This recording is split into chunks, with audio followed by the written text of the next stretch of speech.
Cologne. Bit more of an urban morning today. And we're all going to go and get on the tram, is it? Well, metro, underground. Well, they keep calling it a tram, but it's an underground thing. I think might be the same thing. That would be something different anyway. Yeah. Right, we'll get on there. Everybody rides around on these things. Maybe not as eccentric as that. Round, what is this? It's got a button and another thing. Right, we're off downstairs into the underground.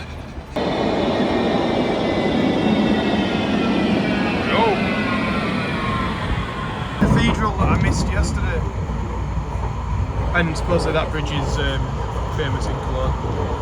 Got off the tram and we're going to head into the venue now, Anuga, so we'll see what that is all about. Biggest international food and drink world fair, that there is. It's not a European one, it is international. And the venue is huge. All the entrances to get in. And that's Anuga. James is looking like a proper blogger here. Got that for a camera, eh? I'm like Tom Pemberton, but you know, bald. Bald, yeah. See the brands that are here: Nestle, Brazil, tea. This is all top exporter. We paid thousands for these ads. Just to introduce everyone, this is James and James, Rebecca, Sarah, Leah from AHDB, Sam from AHDB. What are we to expect, Sam? I've thrown you under the bus, haven't I? Yes, eh? Well, you're the most senior one, you see, so you're going to get it. So have you told everybody what this is, where we are? You do that then. Well, no, you do it. Try my hardest here. So we are at Anuga, which is the biggest international trade food show in the world. And drink, yes. Yesterday they had how many visitors yesterday? Thousands are here, very, very many. Well, there's a lot in here already. Today's due to be the busiest day, so we'll see how many visitors they get through the door. And there are effectively 10 halls here, each are about the size of a football pitch. Right, okay. Football, so we're not going to get around them all then, are we? We're not going to get around them all. But we're focused on the meat hall today. And there'll be representation from countries around the world showing how great their produce is. So we'll get a good look at the competition today. Good. Right. Okay. Brilliant. You did really well there, Sam. Well done. Thank you. It's the scale of it. Some of them are on 3 floors. You see that one, number 11? 3 floors of food all around the world. Right now we're in the drinks hall. And I think this is literally just a room full of drinks. Every single drink you can think of. Look at this. Money that must be spent on these stuff here.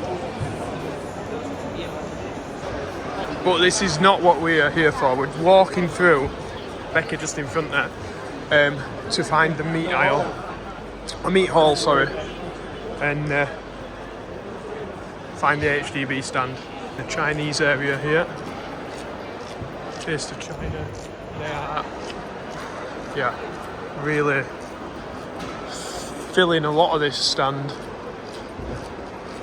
You can get chupa chup drinks. Very nice. Anything in China by the looks of it. Any drink you want, it's in there.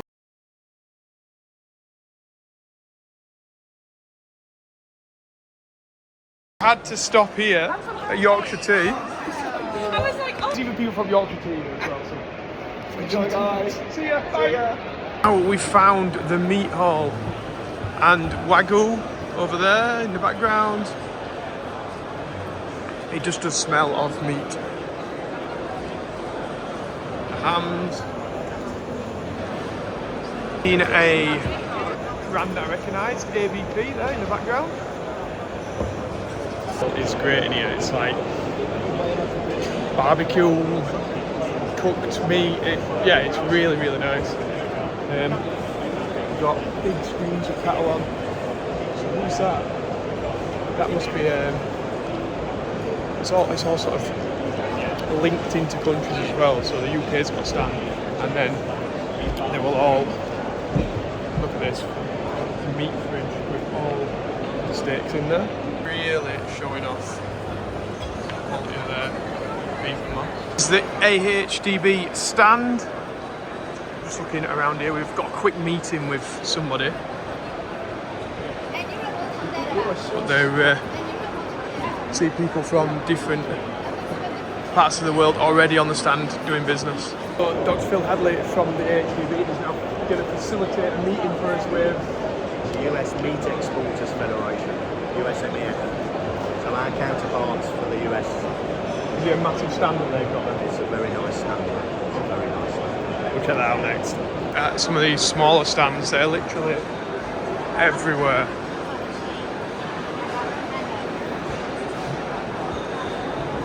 It's a cool stand.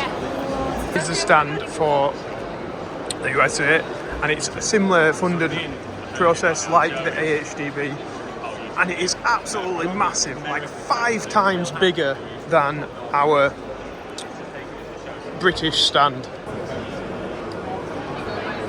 It is like America's answer to the AHDB, part farmer funded, levy paid, and yeah, they're, as you can see, just really gone to town with this stand. They were selling US beef here. Stand is that big, it's actually got 2 levels. So we're going to the upper floor just to have this meeting at the minute. Yeah, it's all think beef, think America, selling their product. These are all part of the US stand. Yeah, the amount of seats that are available for people to do meetings. It just goes on and on and on this stand. Just had a conversation with Dan and Monty, who are part of the US team here, Dan heading it. Very much in a similar way levies are taken. Every time a beef is sold, $1 is taken from that sale. So if a beef is sold 3 times in its lifetime, $3. A little bit more funding from government as well, and the amount of money that they're talking on spending on something like this is phenomenal, absolutely phenomenal. Interesting talking to them as well, talking about 5th quarter, so offal, selling tongues, things like that. That's a big market for them in the exports. A lot of the steaks, ribeyes, things like that, they can sell that domestically all day long, but it's tongue, oxtail, things like that they're making a profit on, not selling it to the domestic market and finding other markets to put that into. And I think he said 30 billion or something. I'll have to recheck the figures, but we're talking billions of pounds of meat exports that the US is doing. Just been on the US stand, look at the seating arrangements on the Argentine stand. Absolutely huge. There's a lot of information going in here, but I just want to say this about the scale of this place. You've got like waiters and events people just serving drinks and serving food, but we export 100,000 tons of beef, pretty much round figures. These guys will export 100,000 tons of beef a month. If we're talking about Australia, they could be like 120, 130,000 tons per month. Like, we're all selling it in a similar way. Look in the background there, the pictures, grass-fed, singing similar tunes to what we do in the UK. Big about sustainability, traceability. Yeah, we're not on our own in selling high quality beef. Like, this is what they're pushing all the time. Into one of their meeting rooms now, as you can see, wine on tap and food. These guys on the Argentinian stand, we've just been talking with them big wigs. You've got me like, yeah, sorry. at the background. So they are funded 70% by farmers, 30% by the processor, which is very similar to what we do. Just they're exporting slightly more. Massive domestic market. 48 kilos. 48 kilos is mad, isn't it? Huge. 120 kilos of meat a year consumption, 48 beef, 48 chicken, and a little bit of everything else. Just to compare, we are like 17 kilos in the UK. And if you try harder. We need to eat more beef today. Eat more beef. Bring the UK average up, I reckon. Yeah, well, I reckon we could bring up a kilo. Yeah. Well, I know we're still back on numbers games here, but this stand, the Argentinian stand, will have cost in the region of, to be at this one show, €1 million. That's how serious they are taking it. I found it quite interesting how they were saying that different consumers from different parts of the world valued different aspects. So like some was sustainability, whereas like you look at Asia and it's not so much sustainability, but they reckon that'll come. But it's more food safety. In Asia? Yeah. Particularly in Asia, because they don't have the standards. That we have. It's They don't have a red tractor scheme. No, don't have red tractor. There's been lots of like things that have happened in their area that's questioned food safety. So like when they look at British beef, they think it's safe. We're doing a good job on that. Look at those big and hard. Not big hard. This is incredible. Having a quick look around the stand, we've got foil here. Down at Melton Mowbray, they've got an abattoir, pig stocks. We have even got Warrendale Wagyu there in the background. Here we got pig stocks. Shows just how important it is to some of the companies in the UK. Dumbia have got their own little stand on the AHDB one. But then, do you see this in the background? Got their own stand with fancy architecture, which is quite sizable really compared to the AHDB one. It is smaller, but look at that, that is impressive, isn't it? The money that would have cost, they were only doing it for return on investment, aren't they? So exports are hugely important to them. Look what the chef is preparing. No message. Can't wait to eat this later. I don't know what it is. What can we have it? I have no idea. Becky's also filming this part. The priorities, okay, is always about the food. Becky's just setting up now for an interview. Look at this setup. Proper setup. No, Real professional.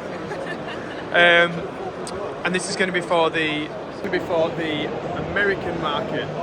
So just wanted to get an interview with a couple of farmers just to talk about how we raise our cattle and sheep in Becca's case. And just sell Britain, I suppose, to the international market. I'm gonna try and do that hopefully. Becca's really good at this, so she'll easily do it. Have you got in the lunch menu already? Do you want some? We can order it. Do I want some? Of course I do. Lovely. We started eating it, but this fillet steak is, oh, it's nice, isn't it? In the book, you said. I'm here at Warrendale Wagyu yet again, second time in 1 week. Yeah. Keep bumping into each other. We do, don't we? That's great. Absolutely. So you're on the AHDB stand here, Yep. and what value do you think that brings to Warrendale? I mean, it's a massive value, really. So, British Wagyu beef, still fairly new in the market, but I think there's definitely more education. This is the third show we've done now with AHDB. Every time we come here, we put Britain on the map. As you can see, we've got all our new packaging and labelling and things like that. So we actually, on purpose, we've put the British logo on there because Britain sells. People want to hear things about British farmers. They want to hear the whole story. As you can see, we've got our company video that's always up. It shows our whole supply chain from start to finish. You know, we do things differently to other countries, and there's a lot to say about that. There's a lot of interest in it, and there's a lot of interest in the products because I mean, you only have to look at the fridge for, you know, which I think is a fantastic product. It's all by British farmers, and there's a real buzz around it. And this is, how many times have you been here with AHDB? So we've done Anuga, Sial, and this is our second Anuga, so 3 shows altogether. So you see the return on investment then? Yeah, massively. So from our first shows, you know, we've sent all over Europe. So we'll ring and speak to our farmers and say, you know, our products ended up in Sweden, it's ended up in Portugal. It's great to see British products out there. Great. Well, thanks for speaking to us. No problem. Have you enjoyed the show? Bye. Now we're just having another walk around. I mean, look at this one, Marfrig. 2 stories. Wow. A lot of corned beef. on the Brazil stand. Something's on fire, or there is a big barbecue up here. Follow the nose, Becca. Here we've got Spanish meat. Austria's got quite a large stand.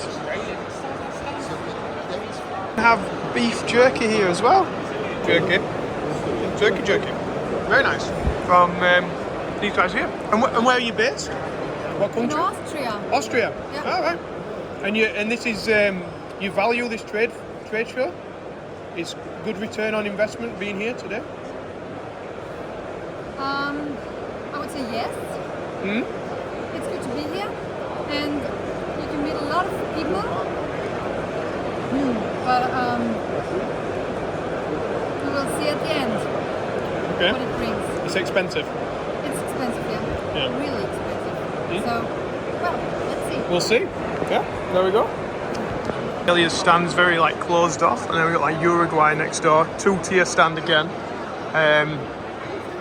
Yeah, the money that's spent in here is fantastic. Ali here from Farmers Weekly. Right. Are you enjoying it? Yeah, really good show. So I've been here for a few days already. I see lots of big stands. We've got Australian beef behind. Jacob Rees-Mogg will be happy to see that here, I should think. But yeah, no, really good show so far. Yeah? Yeah. Good. See, he'll be asking us a few questions, so I thought I'd throw him under the bus and ask him some. That was the thing then. Yeah, definitely. Yeah, brilliant. Producers are highlighting the marbling in their meat. I made that same comment. Did you? It's like surprising. It's like it seems to be meat marbling seems to be like a big deal. They all love to put pictures of cows in fields, Yeah, like in grass, extensive at grass. Doesn't matter where it's from. It's like always the same message. And you'll see like sustainability, Green healthy, yeah, like everywhere. It's like all the same. No matter what country it is, it's all that same message. Yeah, It's very. so we're not unique in the UK in like selling our beef in the way that we do sell it. Wow. Yeah. Might be a brand that you've heard of before, Muller. Simply the best. Is it different, Muller? Muller rice, I'm thinking Muller rice or Muller. It's a different sign. Oh, you've got like a bold end. Yeah. Look at this.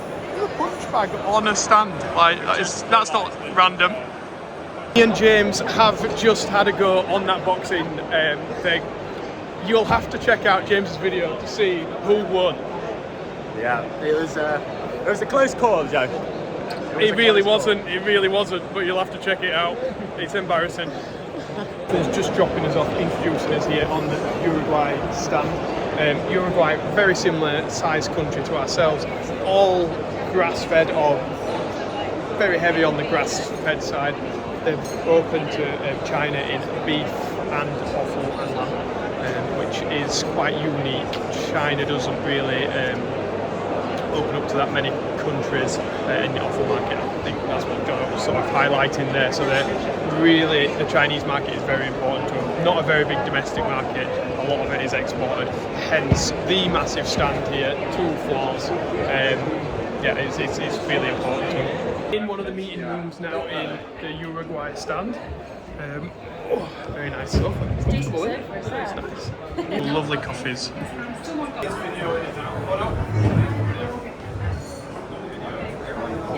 We all want to visit Uruguay. To leave the Uruguay stand, really interesting, the guy that was speaking on there. Such a small population and such a massive export market. Sounds like they're really using beef to develop their country, and agriculture is an important part of that. We just got to go back to our stand to meet an MP, Kevin Hollindrake, as he's going to be on the AHDB stand. So we're going to hopefully either get a chat with him or just get some photos of him being there, which is it's important, I suppose, that MPs come and support the AHDB here in what they're doing. Anyway, we'll see that in a second. We are at Anuga, the world's largest international food and drink trade show. We're here with the AHDB, which has a stand full of people looking to do business with the British meat industry. Becca Farms is here and she is starving. She's so What's that? I'm so hungry I can't speak. There are some UK meat exporters that you may recognise. Cranswick, Woodhead Brothers, and look, even Warrendale Wagyu. The UK's got a really big stand, but it is small in comparison to USA, Argentine beef. They have gone all out. Check it out in the YouTube, you will just see how big some of these stands are. Our stand might be small, but I tell you what, it is hella busy. And there's even going to be an MP here later, so have a great day, guys. Anyway, see you, business. Again, I didn't show the lamb when I initially got it because it looked that nice that I ate it. James, you got 3 pieces. And more important, obviously. And that looks a big bit. I've got envy. That's a monster beef. Yeah. Winning at life, definitely. Another UK producer here on the AHDB stand, which is Dingley-Dale pork. The rest is all like from our Dingley-Dale. So that's beef. That's beef, yeah. All right. Then we've got that's like a lobo, so that's Uruguay. Yeah. This is like a fennel bananas type scarlet. And this new product is like a garlic sausage. So see what you think. Gotta try that. Literally what happens here, I don't know whether they explain it to you, it's like so cool. So we work with a business in the Philippines, as an example. So they're opening delis all in the Philippines. And they want to take what they consider the best products from around the world, whether it's oil, bread, whatever it is. So they, by default, will come here because you've got every sizable food producer that's capable of export. So they're not wasting their time with an artisan guy who just can't do it. So you've got everybody here, different scales. So they'll send people here who'll have a list of stuff to get. So it might be like, find me the best virgin oil.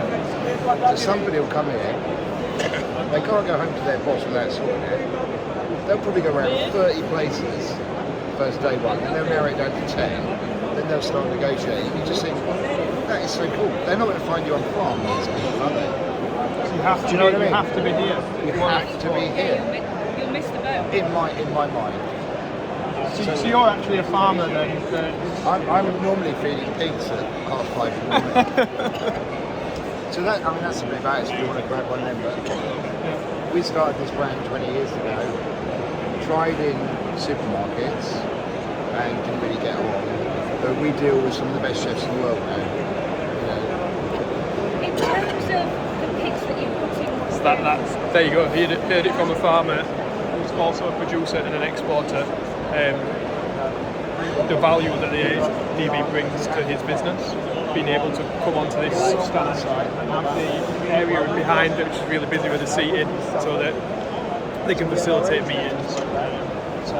It's nice to hear it from an actual farmer rather than just the meat processors. The guy at Dingley-Dale Meats, farmer turned exporter. Like just superstar businessman, basically. Yeah. It's amazing. I was saying how when he first went for his first attempt at trying to sell pork, he was sort of like laughed out of the room by a local guy, and then within a year he was pitching to Sainsbury's. Sainsbury's, crazy, isn't it? Yeah, so quite inspirational talking to him, really. Great guy.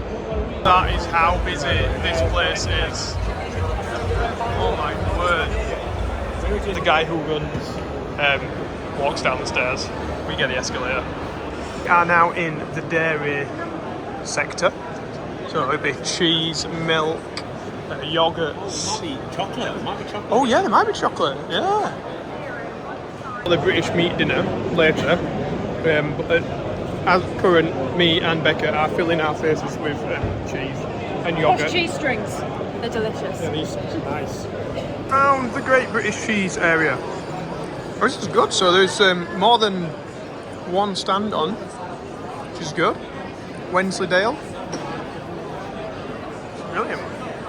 Brands that you know, Cathedral City. Available in most supermarkets. She's even on the pizza. Got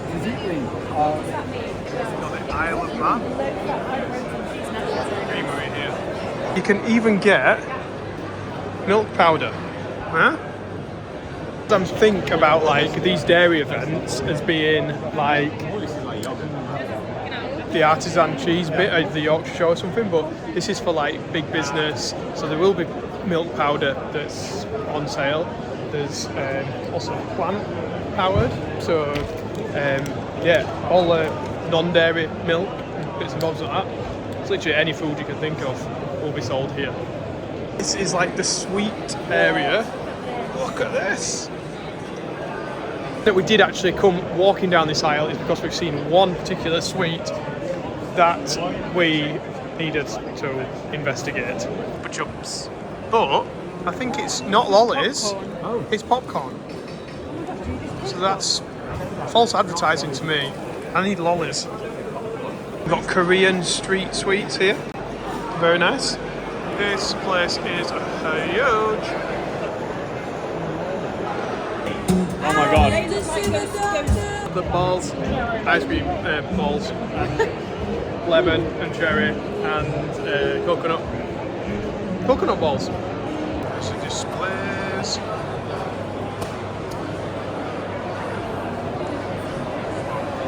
James, you know that, I set you challenges and then you always manage to do them.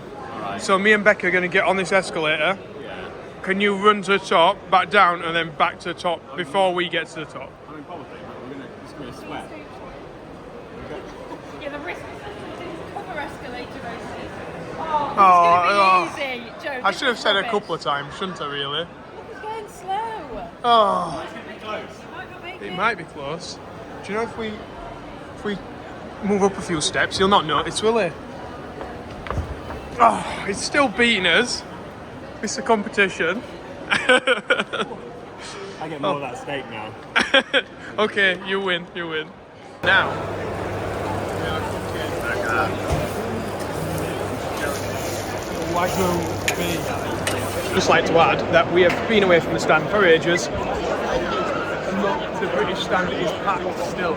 If you remember from earlier, some of the other stands, there aren't many people in there. Here it's still packed, people still doing business.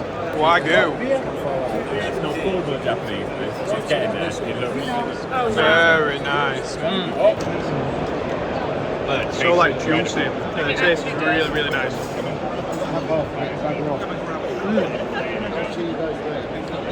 I'm just going to try and end the video because a little bit later we're going to British meat dinner, which we've got to get changed on the stand here. It's on until about 11:30. Then we've got a flight to catch at 7:30 in the morning, so tomorrow might be a bit of a trouble. But at least we'll get back home relatively early and we'll be able to carry on the day, maybe on the farm. If I'm sure I'll be all right. But yeah, I want to say a massive thank you to the AHDB and these guys that are cooking stuff in here. It's been a fantastic event and really good to see that. There's like the AHDB aren't on their own. There's other AHDBs, should we call them, like for other countries like Argentina, Uruguay, the USA. They've all got their own AHDBs that are promoting their country's produce. And like I said, all through this place is still busy. It's the end of the day. A lot of those places that we were looking at, they weren't busy. So I think that says something about the value that people put on British products across the world. But it's interesting to see as well that other countries are doing a really good job at promoting their product as being grass-fed, as being high welfare. There's a lot of different players in this game and we're not completely unique. So yeah, anyway, a bit of food for thought, and yeah, it's really blown my mind and I've enjoyed it. So if you have, I know it's been a lengthy video, I've not really had a chance to edit it because I'm going from here straight to the dinner, and to get it up, it means I'm not going to be able to edit it. So there will be parts probably where the sound quality is not so great, and clips are a bit longer than they should be, and things like that, so I apologise for that. But yeah, that's just how my life's been in the past 24 hours. So thank you very much for watching. As I said, if you liked it, press the like button, subscribe if you're not already, and heading off to the British meat dinner now, where there's going to be an MP. So, business. thanks guys, really appreciate everyone watching. See you later, bye.